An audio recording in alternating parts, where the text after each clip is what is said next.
ಕರ್ತನಲ್ಲಿ ಪ್ರಿಯ ದೇವಜನರೆಲ್ಲರಿಗೂ ನಾನು ನಿಶಿತಾ ಫೆನೆಹಾಜ್ ಮಾಡುವ ವಂದನೆಗಳು.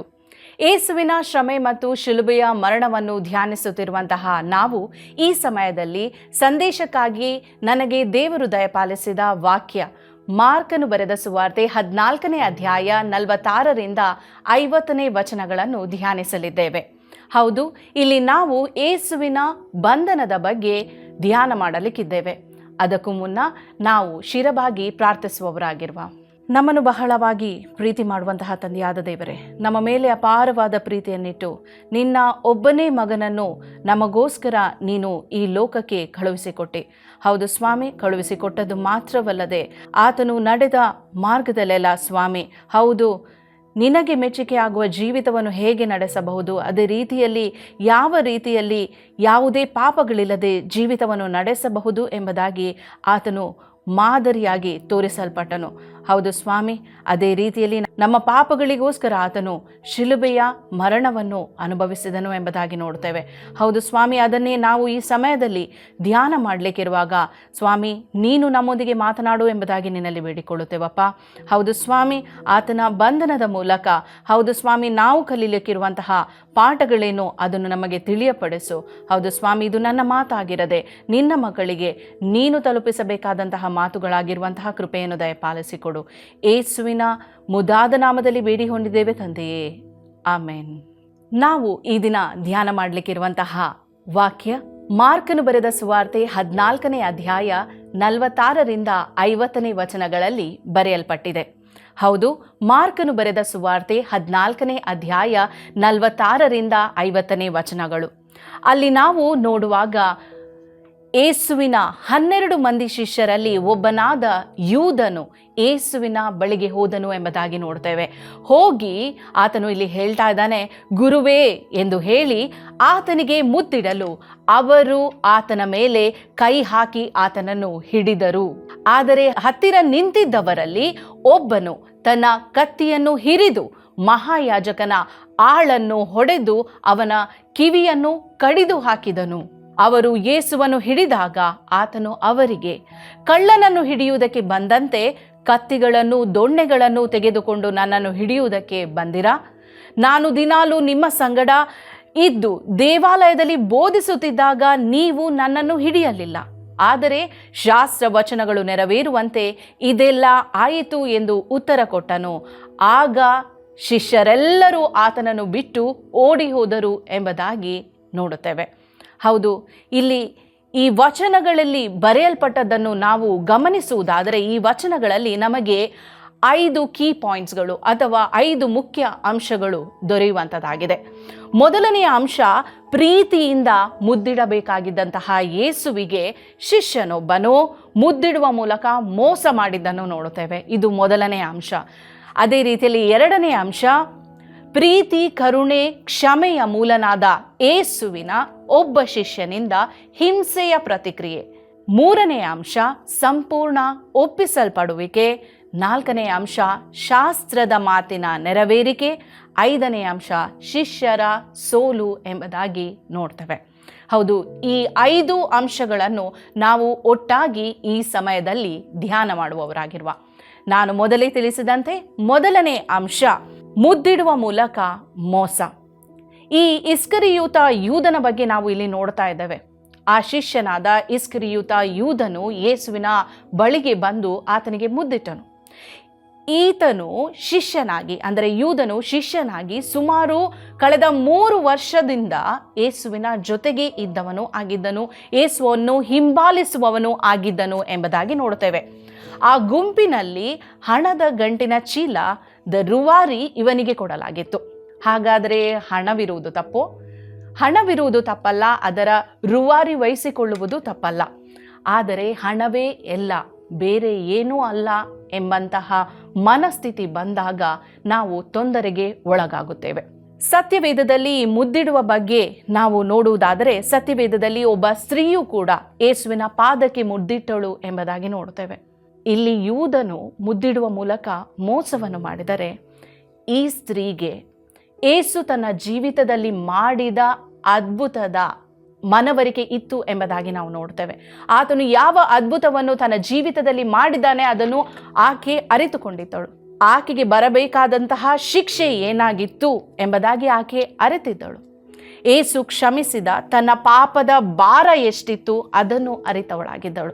ಆದ್ದರಿಂದ ಆಕೆ ಆತನ ಪಾದಕ್ಕೆ ಬಿದ್ದು ಮುದ್ದಿಡುತ್ತಾ ಇದ್ದಳು ಎಂಬುದಾಗಿ ನೋಡ್ತೇವೆ. ಇಲ್ಲಿ ಆತನೊಂದಿಗೆ ಇದ್ದಂತಹ ಈ ಯೂದನು ಯೇಸುವನ್ನು ಹಿಡುಕೊಡಲೆಂದು ಬಂದಾಗ ಅಲ್ಲಿ ಇದ್ದ ಗುಂಪಿನವರಲ್ಲಿ ಆತನು ಹೇಳ್ತಾ ಇದ್ದಾನೆ, ನಾನು ಯಾರಿಗೆ ಹೋಗಿ ಮುದ್ದಿಡುತ್ತೇನೋ ಆತನೇ ಯೇಸುವಾಗಿದ್ದಾನೆ, ಆತನನ್ನು ಹೋಗಿ ಹಿಡಿಯಿರಿ ಎಂಬುದಾಗಿ. ಪವಿತ್ರವಾದ ಪ್ರೀತಿಯ ಸೂಚಕವಾದ ಸಂಕೇತವಾದಂತಹ ಈ ಮುದ್ದನ್ನು ಆತನು ಅಯೋಗ್ಯ ಕಾರ್ಯಕ್ಕಾಗಿ ಉಪಯೋಗಿಸ್ತಾ ಇದ್ದಾನೆ ಯೂದನು. ಪ್ರೀತಿಯ ಮೂಲನಾದ ಮುದ್ದಿಡಲು ಯೋಗ್ಯನಾದಂತಹ ದೇವರನ್ನು ತನ್ನ ಅಯೋಗ್ಯವಾದ ಮುದ್ದಿನಿಂದ ಆತನು ಹಿಡಿದುಕೊಟ್ಟನು ಎಂಬುದಾಗಿ ನೋಡ್ತೇವೆ. ಇದು ಮುದ್ದಿನ ಮೂಲಕ ಅಥವಾ ಮುದ್ದಿಡುವ ಮೂಲಕ ಯೂದನು ಮಾಡಿದ ಮೋಸದ ಅಂಶವನ್ನು ನಾವು ಈಗ ಅರಿತುಕೊಂಡೆವು. ಇನ್ನು ಎರಡನೇ ಅಂಶ ನೋಡಿದೆವು, ಅಲ್ಲಿ ಹಿಂಸೆಯ ಪ್ರತಿಕ್ರಿಯೆ ಎಂಬುದಾಗಿ ನೋಡ್ತೇವೆ. ಅವರು ಯೇಸುವನ್ನು ಹಿಡಿಯಲೆಂದು ಕೈ ಹಾಕಿದಾಗ ಅಲ್ಲಿ ಇದ್ದಂತಹ ಉಳಿದ ಶಿಷ್ಯರಲ್ಲಿ ಒಬ್ಬನು ಕೂಡಲೇ ಪ್ರತಿಕ್ರಿಯಿಸ್ತಾನೆ. ನನ್ನ ಗುರುವನ್ನು ಹಿಡಿಯಲು ಬಂದಿದ್ದೀಯೋ ಎಂಬುದಾಗಿ ಆತನು ಕೂಡಲೇ ಮಹಾಯಾಜಕನ ಆಳಿಗೆ ಹೊಡೆದು ಅವನ ಕಿವಿಯನ್ನು ಕಡಿದು ಹಾಕಿದನು ಎಂಬುದಾಗಿ ಬರೆಯಲ್ಪಟ್ಟಿದೆ. ಇದೊಂದು ನಾರ್ಮಲ್ ಹ್ಯೂಮನ್ ರಿಯಾಕ್ಷನ್ ಎಂಬುದಾಗಿ ನೋಡ್ಬೋದು. ಸಾಮಾನ್ಯವಾಗಿ ನಮಗೆ ಯಾರಾದರೂ ಬಂದು ಅಟ್ಯಾಕ್ ಮಾಡಿದರೆ ಅಥವಾ ನಮ್ಮನ್ನು ಅರೆಸ್ಟ್ ಮಾಡಲಿಕ್ಕೆ ಬಂದರೆ ನಾವು ಯೂಶಲಿ ಏನು ಮಾಡ್ತೇವೆ, ನಮಗೆ ಭಯ ಆವರಿಸ್ತದೆ. ಆ ಫಿಯರ್, ಆಂಗ್ಸೈಟಿ ಮತ್ತು ನಾವು ಪ್ರಶ್ನೆಗಳ ಸುರಿಮಳೆಯನ್ನೇ ಕೇಳ್ತಾ ಹೋಗ್ತೇವೆ. ಯಾಕೆ, ಏನಾಯಿತು, ನಾನೇನು ಮಾಡಿದೆ ಎಂಬುದಾಗಿ. ಹೌದು, ನಾನೇನು ಮಾಡಲಿಲ್ಲ, ನಾನು ಅವನಲ್ಲ ಎಂಬುದಾಗಿ ನಾವು ಚೀರಾಡಬಹುದು, ಅಥವಾ ಹಿಡಿಯಲು ಬಂದವರನ್ನು ನಾವು ದೂಡಬಹುದು, ಅಥವಾ ಕೈಯಲ್ಲಿದ್ದ ವಸ್ತುಗಳಿಂದ ನಮ್ಮನ್ನು ನಾವು ಪ್ರೊಟೆಕ್ಟ್ ಮಾಡಲಿಕ್ಕೋಸ್ಕರ ಅವರನ್ನು ಹೊಡೆಯಲು ಕೂಡ ಬಹುದು, ತಪ್ಪಿಸಿಕೊಂಡು ಓಡಿ ಹೋಗಬಹುದು. ಆದರೆ ಇಲ್ಲಿ ನೋಡುವಾಗ ತನ್ನ ಪ್ರಿಯ ಗುರುವಾದ ಯೇಸುವಿನ ಮೇಲೆ ಕೈ ಹಾಕಿದಾಗ ಪೇತ್ರನು ಕೂಡ ಈ ಸಾಮಾನ್ಯವಾದ ಜನರು, ಹೌದು, ಯೇಸುವಿನೊಂದಿಗೆ ಸಮಯವನ್ನು ಕಳೆಯದಿದ್ದವರು ಹೇಗೆ ಪ್ರತಿಕ್ರಿಯಿಸ್ತಾರೋ ಅದೇ ರೀತಿಯಲ್ಲಿ ಪೇತ್ರನು ಕೂಡ ಕೂಡಲೇ ಪ್ರತಿಕ್ರಿಯಿಸಿ ತನ್ನಲ್ಲಿದ್ದ ಕತ್ತಿಯಿಂದ ಅಲ್ಲಿ ಮಹಾಯಾಜಕನ ಆಳಿನ ಕಿವಿಯನ್ನು ಕಡಿದು ಹಾಕಿದನು ಎಂಬುದಾಗಿ ನೋಡ್ತೇವೆ. ಈ ಶಿಷ್ಯನು ಬೇರೆ ಯಾರೂ ಅಲ್ಲ, ಸೀಮೋನ ಪೇತ್ರನಾಗಿದ್ದನು. ಸೀಮೋನ ಪೇತ್ರನು ಯೇಸುವನ್ನು ಬಹಳವಾಗಿ ಪ್ರೀತಿಸುತ್ತಿದ್ದನು. ಆದ್ದರಿಂದ ಈ ಪ್ರತಿಕ್ರಿಯೆ ಎಂಬುದಾಗಿ ನಾವು ಅರ್ಥ ಮಾಡಿಕೊಳ್ಳುತ್ತೇವೆ. ಈ ಮಹಾಯಾಜಕನ ಆಳಿನ ಹೆಸರು ಮಲ್ಕನು ಎಂಬುದಾಗಿ. ಇದು ಸಾಮಾನ್ಯ ಮನುಷ್ಯನ ಪ್ರತಿಕ್ರಿಯೆ ಹೌದು. ಆದರೆ ಸೀಮೋನ ಪೇತ್ರನು ಯೇಸುವಿನ ಶಿಷ್ಯನಾಗಿದ್ದನು. ಇದನ್ನು ನಾವು ಅರಿತವರಾಗಿದ್ದೇವೆ. ಹಾಗಾದರೆ ಪ್ರೀತಿ, ಕರುಣೆ, ಕ್ಷಮೆಯ ಮೂಲನಾದ ಯೇಸುವಿನ ಶಿಷ್ಯನ ಬಳಿಯಲ್ಲಿ ಕತ್ತಿಯಾಗಿತ್ತು. ಈ ಪ್ರಶ್ನೆಯನ್ನು ನಾನು ಹಾಕಿಕೊಂಡು ಇದಕ್ಕಾಗಿ ಉತ್ತರವನ್ನು ಪಡೆಯಲು ಬಯಸಿದಾಗ ದೇವರು ನನಗೆ ಕೊಟ್ಟಂತಹ ಉತ್ತರ ಇಲ್ಲಿ ಲೂಕನು ಬರೆದ ಸುವಾರ್ತೆ 22ನೇ ಅಧ್ಯಾಯ 36ನೇ ವಚನವನ್ನು ನೀವು ತೆರೆದು ನೋಡುವುದಾದರೆ, ಲೂಕನು ಬರೆದ ಸುವಾರ್ತೆ 22ನೇ ಅಧ್ಯಾಯ 36ನೇ ವಚನದಲ್ಲಿ ಹೀಗೆ ಬರೆಯಲ್ಪಟ್ಟಿದೆ. ಏಸು ತಾನೇ ಅಲ್ಲಿ ಹೇಳುತ್ತಾ ಇದ್ದಾನೆ, ಕತ್ತಿ ಇಲ್ಲದಿರುವವನಾದರೆ ತನ್ನ ಮೇಲಂಗಿಯನ್ನು ಮಾರಿ ಅವನು ಕತ್ತಿಯನ್ನು ಖರೀದಿಸಲಿ ಎಂಬುದಾಗಿ ಶಿಷ್ಯರಲ್ಲಿ ಹೇಳುವುದನ್ನು ನೋಡ್ತಾ ಇದ್ದೇವೆ. ಆಗಲೇ ಶಿಷ್ಯರು ಕೂಡ ಹೇಳ್ತಾರೆ, ಇಗೋ ನಮ್ಮಲ್ಲಿ 2 ಕತ್ತಿಗಳಿವೆ. ಆಗ ಯೇಸು ಅಲ್ಲಿ ಪ್ರತ್ಯುತ್ತರವಾಗಿ ಹೇಳ್ತಿದ್ದಾನೆ, ಅಷ್ಟು ಸಾಕು ಎಂಬುದಾಗಿ. ಹೌದು, ಈ ಗೆತ್ಸೆಮನೆ ತೋಟಕ್ಕೆ ಹೋಗಿ ಪ್ರಾರ್ಥಿಸುವ ಮುನ್ನ ಕರ್ತನ ಕಡೆ ಭೋಜನದ ವಿಚಾರಗಳನ್ನು ನಾವು ಓದುತ್ತಿರುವಂತಹ ಸಮಯದಲ್ಲಿ ಅಲ್ಲಿ ಕತ್ತಿಯ ವಿಚಾರವಾಗಿ, ಕತ್ತಿ ಇಲ್ಲದವನು ತನ್ನ ಮೇಲಂಗಿಯನ್ನು ಮಾರಿ ಆದರೂ ಆ ಕತ್ತಿಯನ್ನು ಖರೀದಿಸಲಿ ಎಂಬುದಾಗಿ ಯೇಸು ಹೇಳಿದ್ದನ್ನು ನಾವು ನೋಡ್ತೇವೆ. ಹಾಗಾದರೆ ತನ್ನ ಬಂಧನದ ಬಗ್ಗೆ ಆತನಿಗೆ ತಾನು ಬಂಧಿಸಲ್ಪಡುವೆನು, ತಾನು ಹಾದು ಹೋಗಬೇಕಾದಂತಹ ಪ್ರತಿಯೊಂದು ಶ್ರಮೆಯ ಬಗ್ಗೆ, ಆ ಮರಣದ ಬಗ್ಗೆ ತಿಳಿದಂತಹ ಆತನು ಅದಕ್ಕೆ ಹೋರಾಟಕ್ಕಾಗಿ ಕತ್ತಿಯನ್ನು ಸಿದ್ಧಪಡಿಸಲು ಶಿಷ್ಯರಿಗೆ ಹೇಳಿದ್ನು? ಅಥವಾ ಶಾಸ್ತ್ರದ ಪ್ರಕಾರ ಪೇತ್ರನು ಆಳಿನ ಕಿವಿಯನ್ನು ಕತ್ತರಿಸುವುದು ಅಗತ್ಯವಿತ್ತು? ಯಾವ ವಿಚಾರಕ್ಕಾಗಿ ಯೇಸು ಇಲ್ಲಿ ಕತ್ತಿಗಳ ವಿಚಾರವಾಗಿ ನಿಮ್ಮ ಮೇಲಂಗಿಯನ್ನು ಮಾರಿ ಆದರೂ ಕತ್ತಿಯನ್ನು ತೆಗೆದುಕೊಳ್ಳ್ರಿ ಎಂಬುದಾಗಿ ಹೇಳಿದನು ಎಂಬುದಾಗಿ ನೋಡುವಾಗ, ಯೇಸು ಕತ್ತಿಯಿಂದ ತಾನು ಬಂಧಿಸಲ್ಪಡುವಂತಹ ಸಮಯದಲ್ಲಿ ಹೋರಾಡುವುದಕ್ಕಾಗಿ ಕತ್ತಿಯನ್ನು ಕೇಳಲಿಲ್ಲ ಎಂಬುದಾಗಿ ನೋಡ್ತೇವೆ. ತಾನು ಬಂಧನಕ್ಕೆ ಒಳಗಾದ ತರುವಾಯ ತನ್ನ ಶಿಷ್ಯರು ಕುರುಬನಿಲ್ಲದ ಕುರಿಗಳಾಗಿ ಆಗ್ಲಿಕ್ಕಿದ್ದಾರೆ. ಅವರ ಪ್ರೊಟೆಕ್ಷನ್ಗಾಗಿ ಆತನು ಇಲ್ಲಿ ಕತ್ತಿಯನ್ನು ಸಿದ್ಧವಾಗಿ ಇಟ್ಟುಕೊಳ್ಳಿರಿ ಎಂಬುದಾಗಿ ಹೇಳುತ್ತಿದ್ದಾನೆ ಎಂಬುದಾಗಿ ನೋಡ್ತೇವೆ.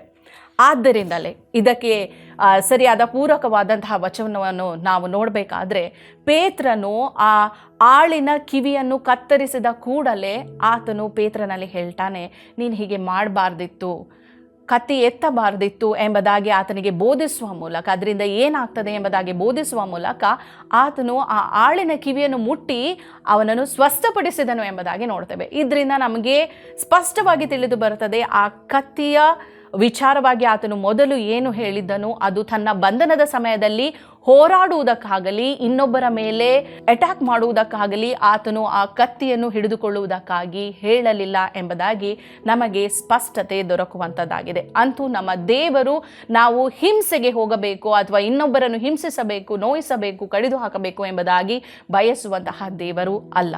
ಮೂರನೇ ಅಂಶ ನಾವು ನೋಡುವುದಾದರೆ, ಏಸು ತನ್ನನ್ನು ಸಂಪೂರ್ಣವಾಗಿ ಒಪ್ಪಿಸಿಕೊಟ್ಟನು ಎಂಬುದಾಗಿ ನೋಡ್ತೇವೆ. ಏಸು ಗೆತ್ಸೇಮನೆ ತೋಟಕ್ಕೆ ಹೋಗಿ ಈಗಾಗಲೇ ತನ್ನ ತಂದೆಯಲ್ಲಿ ಪ್ರಾರ್ಥಿಸಿದ್ದನು. ಆತನಿಗೆ ಎಲ್ಲ ತಿಳಿದಿತ್ತು, ಶಾಸ್ತ್ರದಲ್ಲಿ ಏನು ಬರೆದಿದೆ, ತನ್ನ ಜೀವಿತದಲ್ಲಿ ಏನೇನನ್ನು ತಾನು ಹಾದು ಹೋಗ್ಲಿಕ್ಕಿದ್ದಾನೆ ಎಲ್ಲವನ್ನು ಆತನು ಬಲ್ಲಾತ್ನಾಗಿದ್ನು. ಯೂದನು ಅಲ್ಲಿಂದ ನಡೆದು ಬರುವಂತಹ ಸಮಯದಲ್ಲಿ ಈಗ ಇವನು ಬಂದು ನನ್ನನ್ನು ಹಿಡಿದುಕೊಡುತ್ತಾನೆ ಎಂಬುದಾಗಿಯೂ ಆತನಿಗೆ ಗೊತ್ತಿತ್ತು.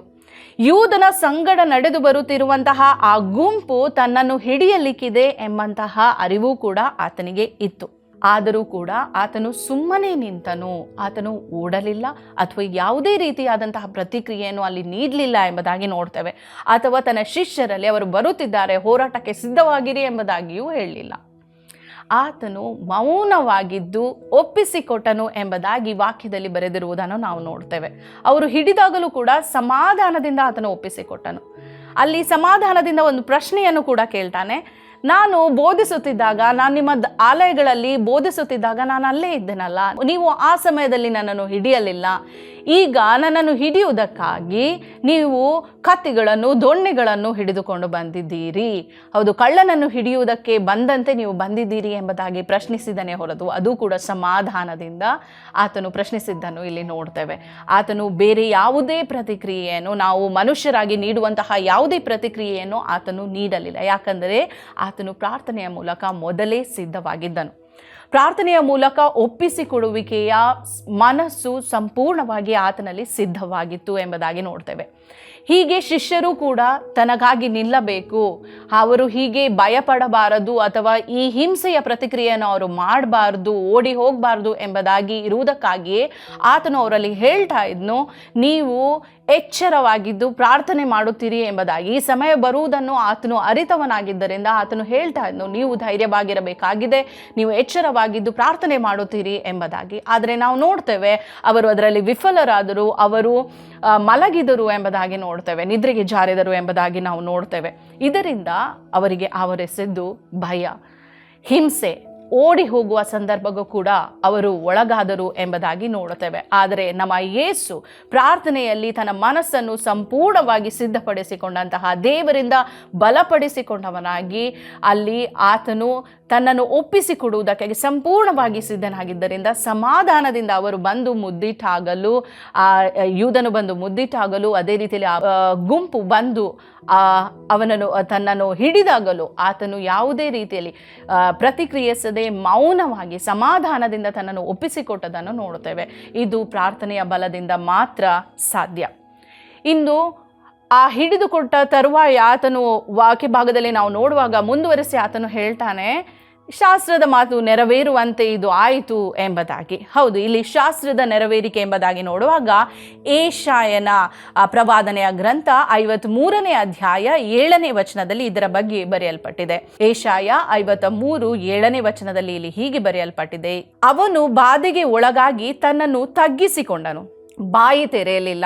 ವಧ್ಯಸ್ಥಾನಕ್ಕೆ ಒಯ್ಯಲ್ಪಡುವ ಕುರಿಯಂತೆಯೂ ಉಣ್ಣೆ ಕತ್ತರಿಸುವವರ ಮುಂದೆ ಮೌನವಾಗಿರುವ ಕುರಿಯ ಹಾಗೂ ಇದ್ದನು, ಬಾಯಿ ತೆರೆಯಲೇ ಇಲ್ಲ ಎಂಬುದಾಗಿ. ಆತನ ಕಂಪ್ಲೀಟ್ ಜರ್ನಿ, ಇದರ ನಂತರ ಬಂಧನದ ನಂತರ ಜರ್ನಿಯಲ್ಲಿಯೂ ನಾವು ಓದುವಾಗ ಅಲ್ಲಿ ತಿಳಿಯಲ್ಪಡುತ್ತೇವೆ ಆತನು ಮೌನವಾಗಿ ಹೇಗೆ ಎಲ್ಲ ರೀತಿಯಲ್ಲಿ ಆತನು ತನ್ನನ್ನು ಒಪ್ಪಿಸಿಕೊಟ್ಟನು ಎಂಬುದಾಗಿ. ಇಲ್ಲಿ ಹೇಗೆ ಆತನು ಮೌನವಾಗಿ ಸಮಾಧಾನದಿಂದ ತನ್ನನ್ನು ಒಪ್ಪಿಸಿಕೊಟ್ಟನು, ಮುಂದುವರಿದ ತನ್ನ ವಿಚಾರಣೆಗಳ ಕಾಲದಲ್ಲಿಯೂ ಆತನು ಮೌನವಾಗಿದ್ದನು ಎಂಬುದಾಗಿ ನೋಡ್ತೇವೆ. ಇದು ಈ ಶಾಸ್ತ್ರದ ಮಾತಿನ ನೆರವೇರಿಕೆ, ಆತನು ಹೇಗೆ ಮೌನವಾಗಿದ್ದು ಒಪ್ಪಿಸಿಕೊಡಬೇಕಾಗಿದೆ ಎಂದು. ಯೇಸುವಿನ ಮೊದಲ ಪ್ರಾಧಾನ್ಯತೆ ಯಾವತ್ತೂ ತನ್ನ ತಂದೆಯ ಚಿತ್ತ, ಶಾಸ್ತ್ರದ ಮಾತಿನ ನೆರವೇರಿಕೆಯಾಗಿತ್ತು.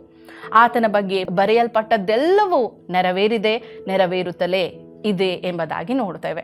ಇನ್ನು 5ನೇ ಅಂಶದ ಕಡೆಗೆ ನಾವು ಗಮನ ಹರಿಸುವ, ಶಿಷ್ಯರ ಸೋಲು. ಯೇಸುವಿಗೆ 12 ಮಂದಿ ಶಿಷ್ಯರುಗಳಿದ್ದರು ಎಂಬುದಾಗಿ ನೋಡ್ತೇವೆ.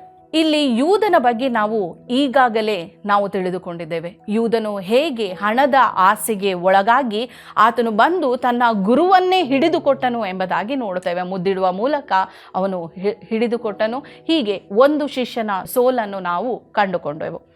ಇನ್ನು ಪೇತ್ರನು ಮತ್ತು ಇತರ ಶಿಷ್ಯರು ಯೇಸು ಒಪ್ಪಿಸಿಕೊಟ್ಟಂತಹ ಸಮಯದಲ್ಲಿ ಅಥವಾ ಯೇಸುವನ್ನು ಹಿಡಿದಂತಹ ಸಮಯದಲ್ಲಿ ಪೇತ್ರನು ತಾನು ಪ್ರೀತಿ, ಕ್ಷಮೆ ಮತ್ತು ಕರುಣೆಗಳ ಮೂಲನಾದಂತಹ ಯೇಸುವಿನ ಶಿಷ್ಯನು ಎಂಬುದಾಗಿ ಮರೆತು ತನ್ನ ಗುರುವಿನ ಮೇಲೆ ಕೈ ಹಾಕಿದ ಕೂಡಲೇ ಆತನು ಹಿಂಸೆಯ ಪ್ರತಿಕ್ರಿಯೆಯನ್ನು, ಕಿವಿಯನ್ನು ಕಡಿದು ಹಾಕುವ ಪ್ರತಿಕ್ರಿಯೆಯನ್ನು ನೀಡ್ತಾ ಇದ್ದಾನೆ. ಅದರ ನಂತರ ಯೇಸುವು ತನ್ನನ್ನು ಒಪ್ಪಿಸಿಕೊಟ್ಟನು ಎಂಬುದಾಗಿ ತಿಳಿದ ಕೂಡಲೇ ಆತನ ಶಿಷ್ಯರೆಲ್ಲರೂ ಅವನನ್ನು ಬಿಟ್ಟು, ಒಬ್ಬನನ್ನೇ ಬಿಟ್ಟು ಓಡಿ ಹೋದರು ಎಂಬುದಾಗಿ ನೋಡ್ತೇವೆ. ಇಲ್ಲಿ ನಾವು ಶಿಷ್ಯರ ವಿಫಲತೆಯನ್ನು ನೋಡ್ತಾ ಇದ್ದೇವೆ. ಆತನಿಗೋಸ್ಕರ ನಿಲ್ಲುವಲ್ಲಿ ಅವರ ವಿಫಲತೆ. ಮುಂದುವರೆದು ಪೇತ್ರನು ಯೇಸುವನ್ನು ಅಲ್ಲಗಳೆದದನ್ನು ನಾವು ಬಲ್ಲವರಾಗಿದ್ದೇವೆ. ಹೀಗೆ ಎಲ್ಲ 12 ಮಂದಿ ಶಿಷ್ಯರು ಕೂಡ ತಮ್ಮ ಶಿಷ್ಯತನದಲ್ಲಿ ವಿಫಲರಾದದನ್ನು ಅಥವಾ ಶಿಷ್ಯರ ಸೋಲನ್ನು ನಾವು ಇಲ್ಲಿ ಕಾಣುವವರಾಗಿದ್ದೇವೆ. ಆತನಿಗಾಗಿ ನಿಲ್ಲುವಲ್ಲಿ ಅವರು ಸೋತರು. ಯೇಸು ಬಯಸ್ತಾ ಇದ್ನು ತಾನು ಹಿಡಿದುಕೊಡುವಂತಹ ಸಮಯದಲ್ಲಿ ಇದನ್ನು ಆತನು ಮೊದಲು ಕೂಡ ಅವರಲ್ಲಿ ಹೇಳಿದ್ದಾನೆ. ತಾನು ಒಪ್ಪಿಸಿಕೊಡಬೇಕಾಗಿದೆ, ಅವರು ನನ್ನನ್ನು ಬಂಧಿಸಲಿದ್ದಾರೆ, ಶ್ರಮೆಯ ಮೂಲಕ ಹಾದು ಹೋಗುವುದನ್ನು, ತನ್ನ ಮರಣದ ಬಗ್ಗೆ, ಪುನರುತ್ಥಾನದ ಬಗ್ಗೆ ಎಲ್ಲವನ್ನು ಕೂಡ ಆತನು ತಿಳಿಸುತ್ತಲೇ ಇದ್ದನು. ಸೊ ಇದನ್ನು ಅವರು ಬಲ್ಲವರಾಗಿದ್ದರು. ಸೊ ಆ ಸಮಯದಲ್ಲಿ ಅವರು ಆತನಿಗೋಸ್ಕರ ನಿಲ್ಲಬೇಕೆಂದು ಆತನು ಬಯಸಿದವನಾಗಿದ್ದನು. ಆದರೆ ಅವರು ಹೀಗೆ ಮಾಡಲಾಗಲಿಲ್ಲ. ಅವರು ವಿಫಲರಾದರು. ಅವರು ಭಯಪಡಬೇಕಾಯಿತು, ಅವರು ಓಡಿ ಹೋಗಬೇಕಾಯಿತು ಎಂಬುದಾಗಿ ನೋಡ್ತೇವೆ. ಆದ್ದರಿಂದ ನಾವು ಒಂದು ವೇಳೆ ಆತನಿಗೋಸ್ಕರ ನಿಲ್ಲಬೇಕೆಂದು ಬಯಸುವುದಾದರೆ ನಾವು ಎಚ್ಚರವಾಗಿದ್ದು ಪ್ರಾರ್ಥಿಸಬೇಕು. ಅವರು ಎಚ್ಚರವಾಗಿದ್ದು ಪ್ರಾರ್ಥಿಸಲು ವಿಫಲರಾದರು. ಅದೇ ರೀತಿಯಲ್ಲಿ ಆತನಿಗೆ ಅವರು ನಿಲ್ಲಲಿಕ್ಕಾಗಲಿಲ್ಲ. ಆದ್ದರಿಂದ ನಾವು ಆತನಿಗಾಗಿ ನಿಲ್ಲುತ್ತೇವೆ, ಅವರಾದರೂ ಓಡಿ ಹೋದರು ಎಂಬುದಾಗಿ ನಾವು ನೆನೆಸುತ್ತಿರುವುದಾದರೆ ಎಚ್ಚರವಾಗಿದ್ದು ಪ್ರಾರ್ಥಿಸುತ್ತಾ ಇರುವುದು ಬಹಳ ಅಗತ್ಯವಾಗಿದೆ. ಆತನ ಈ ಮಹಾ ತ್ಯಾಗವನ್ನು ಯಾರೂ ಕೂಡ ತಿರಸ್ಕರಿಸಲು ಸಾಧ್ಯವಿಲ್ಲ. ಈ ತ್ಯಾಗ ಮಾನವ ಕುಲದ ಮೇಲೆ ತಂದೆಯಾದ ದೇವರಿಗೆ ಇದ್ದಂತಹ ಪ್ರೀತಿಯನ್ನು, ಮಗನಾದ ಯೇಸು ಕ್ರಿಸ್ತನಿಗಿರುವಂತಹ ಅಪಾರವಾದ ಪ್ರೀತಿಯನ್ನು ತೋರಿಸುವಂಥದ್ದಾಗಿದೆ. ಈ ಲೋಕದಲ್ಲಿ ಈ ತ್ಯಾಗವನ್ನು ಅರಿಯದ ಜನರಿಗಾಗಿಯೂ ಈ ತ್ಯಾಗ ಆತನು ಮಾಡಿದ್ದಾನೆ. ಈ ತ್ಯಾಗವನ್ನು ಅರಿತ ಯಾರೂ ಕೂಡ ಆತನ ಪ್ರೀತಿಯನ್ನು, ತ್ಯಾಗದ ಮರಣವನ್ನು, ಪುನರುತ್ಥಾನವನ್ನು ಅಲ್ಲಗಳೆಯಲು ಸಾಧ್ಯವೇ ಇಲ್ಲ. ಹೌದು, ನಾವು ಈ ಎಲ್ಲ ಅಂಶಗಳನ್ನು ನೋಡಿಕೊಂಡ ತರುವಾಯ ನಮ್ಮ ಜೀವಿತದಲ್ಲಿ ನಾವು ಏನನ್ನು ಅರ್ಥೈಸಿಕೊಳ್ಳಬೇಕು ಎಂಬುದಾಗಿ ನಾವು ಒಂದು ವೇಳೆ ಧ್ಯಾನ ಮಾಡಲು ಬಯಸುವುದಾದರೆ ಮೊದಲನೆಯ ವಿಷಯ ಟ್ರಸ್ಟ್ ಗಾಡ್ಸ್ ಟೈಮಿಂಗ್. ಆತನ ಸಮಯವನ್ನು ನಿರೀಕ್ಷಿಸಿರಿ, ನಂಬುವವರು ಆಗಿರಿ. ಆತನು ಎಲ್ಲವನ್ನು ಸರಿಯಾದ ಸಮಯದಲ್ಲಿ ನಮಗೆ ಹಿತದ ಆಲೋಚನೆಗಳನ್ನು ಮಾಡುವಂತಹ ದೇವರು ಎಲ್ಲವನ್ನು ನಮ್ಮ ಹಿತಕ್ಕೋಸ್ಕರ ಮಾಡಿಯೇ ಮಾಡುತ್ತಾನೆ. ಪರಿಸ್ಥಿತಿಗಳು ನಮಗೆ ಈ ಸಮಯದಲ್ಲಿ ವಿರುದ್ಧವಾಗಿರಬಹುದು, ಅಥವಾ ನಮ್ಮ ಆಪ್ತರೇ ನಮಗೆ ದ್ರೋಹ ಮಾಡುತ್ತಲೂ ಇರಬಹುದು. ತಪ್ಪಾದಂತಹ ವಿಚಾರಕ್ಕೆ ನಾವು ಶಿಕ್ಷೆಗೆ ಒಳಗಾಗಿರಲೂಬಹುದು. ಆದರೆ ದೇವರನ್ನು ನಂಬಿರಿ, ಯೇಸುವಿನ ತ್ಯಾಗವನ್ನು ನೆನೆಸಿಕೊಳ್ಳಿರಿ. ನಿಮ್ಮನ್ನು ಈ ಪರಿಸ್ಥಿತಿಗಳಿಂದ ಬಿಡಿಸುವುದಕ್ಕಾಗಿಯೇ ಯೇಸು ಎಲ್ಲ ಸಂಗತಿಗಳಿಂದ ಹಾದು ಹೋದನು ಎಂಬುದಾಗಿ ಮರೆಯದಿರಿ. ಆತನು ತಾನು ಬಂಧಿಸಲ್ಪಡುವ ಮೂಲಕ, ತಾನು ಶ್ರಮೆಗೆ ಒಳಗಾಗುವ ಮೂಲಕ ಆತನು ನಿಮಗೆ ದಯಪಾಲಿಸಿದ್ದು ಆ ಬಿಡುಗಡೆಯಾಗಿದೆ.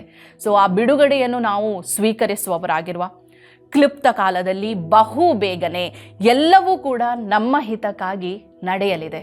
ಆದ್ದರಿಂದ ಯಾವುದೇ ಪರಿಸ್ಥಿತಿಯಲ್ಲಿ ನೀವಿರಬಹುದು, ನೀವು ಯೇಸುವಿನ ಬಿಡುಗಡೆಯನ್ನು ಸ್ವೀಕರಿಸುವವರಾಗಿರಿ, ಆತನಿಂದ ನಿರೀಕ್ಷಿಸಿ ಅದನ್ನು ಪಡೆಯುವವರಾಗಿರಿ. ಎಲ್ಲವೂ ಕ್ಲುಪ್ತ ಕಾಲದಲ್ಲಿ ಬಹು ಬೇಗನೆ ನಿಮ್ಮ ಜೀವಿತದಲ್ಲಿ ಎಲ್ಲವೂ ನಿಮ್ಮ ಹಿತಕ್ಕಾಗಿ ನಡೆಯುವಂಥದ್ದಾಗಿದೆ. ಇನ್ನು ವೈಯಕ್ತಿಕ ವಿಫಲತೆಯನ್ನು ಎದುರಿಸಬೇಕಾದಂತಹ ಅಗತ್ಯ ನಾವಿದೆ. ಇಲ್ಲಿ 12 ಮಂದಿ ಶಿಷ್ಯರು ಕೂಡ ಸೋತರು, ಆದರೆ ಯೂದನು ಮಾತ್ರ ಸುಸೈಡ್ ಮಾಡಿಕೊಂಡು ಎಂಬುದಾಗಿ ನೋಡ್ತೇವೆ. ಯಾಕೆಂದರೆ ಯೇಸುವಿನ ಬಗ್ಗೆ ಆತನಿಗೆ ತಿಳಿದಿತ್ತು. ಯೇಸು ವ್ಯಭಿಚಾರಿ ಹೆಂಗಸನಾಗಿರಬಹುದು, ಅನೇಕ ಪಾಪಗಳನ್ನು ಕ್ಷಮಿಸಲು ಶಕ್ತನಾದಂತಹ ದೇವರು, ಎಲ್ಲ ಪಾಪಗಳನ್ನು ಕ್ಷಮಿಸಲು ಶಕ್ತನಾದಂತಹ ದೇವರು ಎಂಬುದಾಗಿ ಆತನು ತಿಳಿದಾತನಾಗಿದ್ನು. ಒಂದು ವೇಳೆ ಯೂದನು ಬಂದು ಯೇಸುವಿನಲ್ಲಿ ಅಂಗಲಾಚಿ ನಾನು ತಪ್ಪು ಮಾಡಿದ್ದೇನೆ ಎಂಬುದಾಗಿ ಪಶ್ಚಾತ್ತಾಪ ಪಡುವುದಾದರೆ ಯೇಸು ಯೂದನನ್ನು ಕೂಡ ಕ್ಷಮಿಸಲು ಸಿದ್ಧನಾಗಿದ್ನು. ಯಾಕಂದರೆ ಆತನು ಎಲ್ಲ ಪಾಪಗಳನ್ನು ಕ್ಷಮಿಸುವಂತಹ ದೇವರಾಗಿದ್ದಾನೆ. ಆದರೆ ಯೂದನು ಮತ್ತು ಇತರ ಶಿಷ್ಯರು ಮಾಡಿದಂತಹ ಡಿಫ್ರೆನ್ಸ್ ಏನು, ಆ ಇತರ ಶಿಷ್ಯರಲ್ಲಿರುವಂಥ ಡಿಫ್ರೆನ್ಸ್ ಏನು ಎಂಬುದಾಗಿ ನಾವು ನೋಡುವುದಾದರೆ, ಅವರು ಕೂಡ ತಪ್ಪು ಮಾಡಿದರು. ಆತನಿಗೋಸ್ಕರ ನಿಲ್ಲಲಿಕ್ಕಾಗದೆ ಓಡಿದ್ರು. ತನ್ನ ಯೇಸುವಿನ ಮರಣದ ತರುವಾಯ ನಾವು ನೋಡುವಾಗ ಅವರು ತಮ್ಮ ಮುಂಚಿನ ಕೆಲಸಗಳಿಗೆ ಹಿಂದಿರುಗಿದ್ರು ಎಂಬುದಾಗಿ ನೋಡ್ತೇವೆ, ಯಾವುದೇ ನಿರೀಕ್ಷೆ ಇಲ್ಲದಿದ್ದವರಾಗಿ. ಇನ್ನು ತೋಮನು ಡೌಟ್ ಮಾಡಿದ್ದು, ಇನ್ನೂ ಅನೇಕ ಸಂಗತಿಗಳು ಇದೆ. ಆದರೆ ಅವರೆಲ್ಲ ಮಾಡಿದ್ದು ಇಷ್ಟೇ, ಆ ಕ್ಷಮಾಪಣೆ ನೀಡುವಂತಹ ದೇವರಿಗೆ ತಮ್ಮನ್ನು ಒಪ್ಪಿಸಿಕೊಟ್ರು. ಮತ್ತೊಂದು ವಿಷಯ, ಅವರು ತಮ್ಮನ್ನು ತಾವು ಕ್ಷಮಿಸಿದ್ರು ಎಂಬುದಾಗಿ ನೋಡ್ತೇವೆ. ಆದರೆ ಯೂದನು ತನ್ನನ್ನು ತಾನು ಕ್ಷಮಿಸಲಿಲ್ಲ. ಆದ್ದರಿಂದ ನಾವು ಈ ಸಮಯದಲ್ಲಿ ಒಂದನ್ನು ಅರ್ಥ ಮಾಡ್ಕೊಳ್ಬೇಕು. ಸೈತಾನನು ಪ್ರತಿ ಬಾರಿಯೂ ಹೇಳ್ತಾ ಇರ್ತಾನೆ, ನೀನು ಬಹಳ ತಪ್ಪುಗಳನ್ನು ಮಾಡಿದ್ದಿ, ಇದನ್ನು ಕ್ಷಮಿಸಲು ಸಾಧ್ಯವಿಲ್ಲ, ದೇವರನ್ನು ಕ್ಷಮಿಸುವುದಿಲ್ಲ ಎಂಬುದಾಗಿ. ಆದರೆ ನಾವು ಅರ್ಥೈಸಿಕೊಳ್ಳಬೇಕು, ದೇವರು ಎಲ್ಲ ಪಾಪಗಳನ್ನು ಕ್ಷಮಿಸುವಂತಹ ದೇವನಾಗಿದ್ದಾನೆ, ಆತನು ಕ್ಷಮಿಸುತ್ತಾನೆ ಎಂಬುದಾಗಿ. ಹೌದು, ಆದ್ದರಿಂದ ನಾವು ಕ್ಷಮಿಸುವವರಾಗಿ ಆತನ ಪಾದ ಸನ್ನಿಧಿಗೆ ನಮ್ಮನ್ನು ಒಪ್ಪಿಸಿಕೊಡುವ, ಆತನು ಎಲ್ಲ ಪಾಪಗಳನ್ನು ಕ್ಷಮಿಸುವಂತಹ ದೇವರಾಗಿದ್ದಾನೆ. ಆತನ ಗುಣಗಳಾದ ಕರುಣೆ, ಪ್ರೀತಿ, ಕ್ಷಮೆಯನ್ನು ನಮ್ಮ ಜೀವಿತದಲ್ಲಿ ಅಳವಡಿಸಿಕೊಳ್ಳುವ. ಯಾಕಂದರೆ ಆತನು ನಮ್ಮಿಂದ ನಿರೀಕ್ಷಿಸುವಂಥದ್ದು ಅದೇ. ಈ ಸಮಯಗಳಲ್ಲಿ ಇದೆಲ್ಲ ಕಷ್ಟ ಎಂಬುದಾಗಿ ನೀವು ಹೇಳುತ್ತಿರುವುದಾದರೆ ನಾವು ಎಚ್ಚರವಾಗಿದ್ದು ಪ್ರಾರ್ಥಿಸುವವರಾಗಿರುವ, ನಮ್ಮ ಜೀವಿತದಲ್ಲಿ ಆತನ ಗುಣಗಳನ್ನು ಪ್ರತಿಬಿಂಬಿಸುವವರು ನಾವಾಗಿರುವ. ತಾಳ್ಮೆಯಿಂದಿರುವುದು ಅಥವಾ ಇತರರನ್ನು ಕ್ಷಮಿಸುವುದು ಬಲಹೀನತೆ ಎಂಬುದಾಗಿ ಲೋಕದವರು ಹೇಳ್ತಾರೆ. ಆದರೆ ಇದೊಂದು ಮಹಾಶಕ್ತಿಯಾಗಿದೆ. ಕ್ಷಮಿಸುವುದನ್ನು ಎಂದಿಗೂ ನಿಲ್ಲಿಸದಿರಿ, ತಾಳ್ಮೆಯಿಂದಿರುವುದನ್ನು ಯಾವಾಗಲೂ ನಾವು ಅಭ್ಯಾಸ ಮಾಡುವವರು ಆಗಿರುವ, ಆತನಲ್ಲಿರುವ ತಾಳ್ಮೆ, ಸಮಾಧಾನ, ಕರುಣೆ, ಪ್ರೀತಿ, ಕ್ಷಮಿಸುವ ಸ್ವಭಾವವನ್ನು ನಮ್ಮ ಜೀವಿತದಲ್ಲಿ ನಾವು ಅಳವಡಿಸಿಕೊಳ್ಳುವ. ಆತನು ನಮ್ಮಿಂದ ಬಯಸುವಂಥದ್ದು ಇದೆ, ನಾವು ಆತನಂತೆ ಆಗಬೇಕು. ಮತ್ತು ತಂದೆಯಾದ ದೇವರಲ್ಲಿ ಯೇಸುವಿಗೆ ಇದ್ದಂತಹ ಭರವಸೆ ನಮ್ಮಲ್ಲೂ ಇರಲಿ. ಆತನು ಎಲ್ಲವನ್ನು ತಕ್ಕ ಕಾಲದಲ್ಲಿ ಸರಿಯಾಗಿ ಮಾಡುವನು ಎಂಬುದಾಗಿ ಭರವಸೆವಿಟ್ಟವರಾಗಿ, ಈಗಿನ ಪರಿಸ್ಥಿತಿ ಏನು ಕೂಡ ಆಗಿರಬಹುದು, ಆತನಿಗೆ ಒಪ್ಪಿಸಿ ಜೀವಿಸುವವರು ನಾವಾಗಿರುವ. ಆತನ ಬಂಧನದ ಮೂಲಕ ಅನೇಕ ಅಂಶಗಳನ್ನು ನಾವು ತಿಳಿದುಕೊಂಡೆವು. ಇದನ್ನು ನಮ್ಮ ಜೀವಿತದಲ್ಲಿ ಅಳವಡಿಸುತ್ತಾ ನಾವು ಆತನ ನಿಜವಾದ ಮಕ್ಕಳಾಗಿ, ನಾವು ಆತನ ಸ್ವಭಾವವನ್ನು ಪ್ರತಿಬಿಂಬಿಸುವವರಾಗಿ ಜೀವಿಸುವವರು ನಾವಾಗಿರುವ. ಹೀಗಾಗುವಂತೆ ದೇವರು ನಮ್ಮನ್ನು ನಡೆಸಲಿ, ನಮ್ಮೆಲ್ಲರನ್ನು ತಂದೆಯಾದ ದೇವರು ಆಶೀರ್ವದಿಸಲಿ. ಆಮೆನ್. ಸುವಾರ್ತೆ ತಲುಪದ ಊರು ಇರಲೇಬಾರದು, ಸಭೆಯೂ ಇಲ್ಲದ ಗ್ರಾಮ ಇರಬಾರದೆಲ್ಲಿಯೂ. ಸುವಾರ್ತೆ ತಲುಪದ ಊರು ಇರಲೇಬಾರದು, ಸಭೆಯೂ ಇಲ್ಲದ ಗ್ರಾಮ ಇರಬಾರದೆಲ್ಲಿಯೂ.